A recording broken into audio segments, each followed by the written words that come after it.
Welcome back. Now, it's day number 34 of the Israel-Hamas war, and the Israeli ground forces have entered the heart of Gaza City. The Israeli forces are on a search and destroy mission in Gaza. After a number of Palestinians fled northern Gaza yesterday, Israel continues to pound the enclave with its intensified ground and air offensive.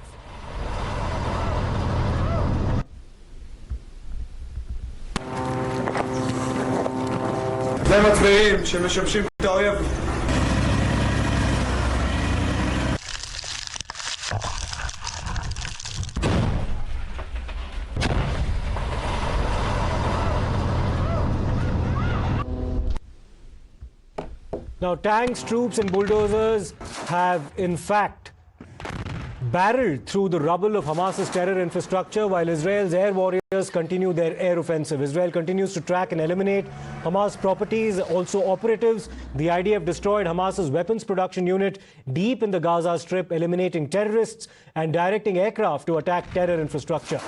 An IDF fighter jet guided by the intelligence of the Shin Bet and Amman destroyed the Abu Zina warehouse, which served as the head of the Industries and Weapons Department at the Hamas production headquarters.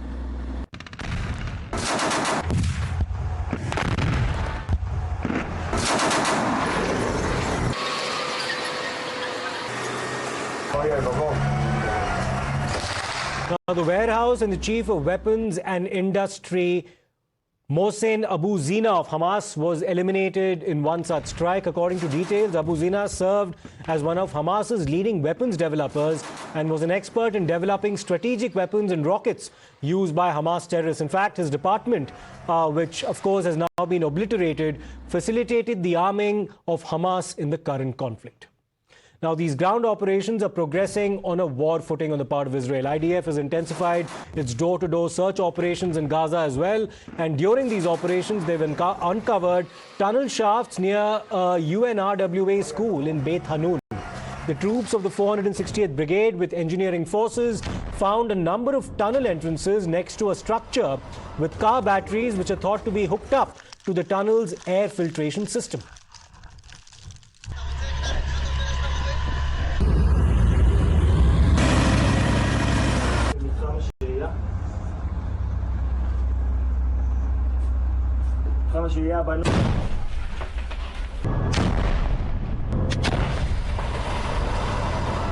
זה מצביעים שמשמשים את האויב לחיבור בעצם מסנני אוויר לתת קרקע. זה מצביעים שמשמשים את האויב לחיבור בעצם מסנני אוויר לתת קרקע. Now, the fighters directed an aircraft to attack a terror squad that has been responsible for firing rockets into the country and eliminated a number of terrorists there.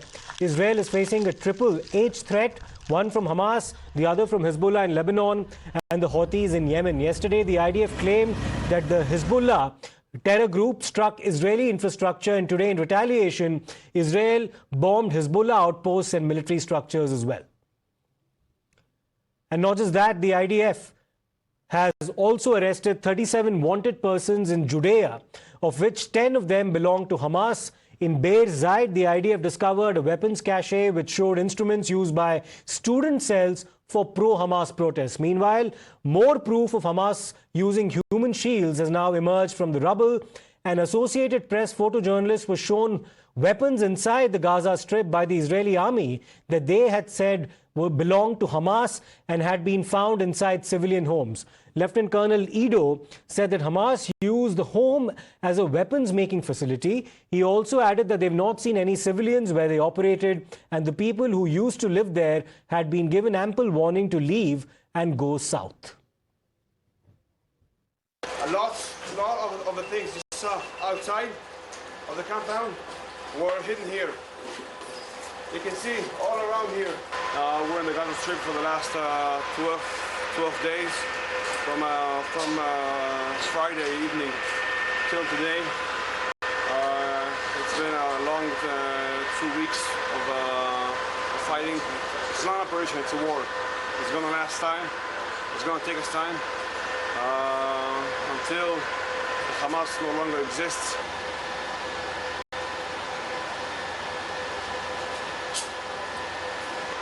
We're trying not to harm innocent people. We give all the people that live here a good heads up that we're coming. That they need to evacuate till the Gaza Lake, which is going south. So we know that every people that are here are enemy.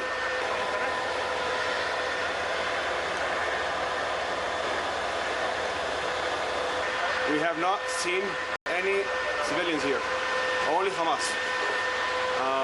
We've seen them above ground, coming from the underground. We see them lots of places. We've lost some soldiers. We had a few losses, but we're going forward. We're doing our job. We're doing it quite good, and we're here until it ends.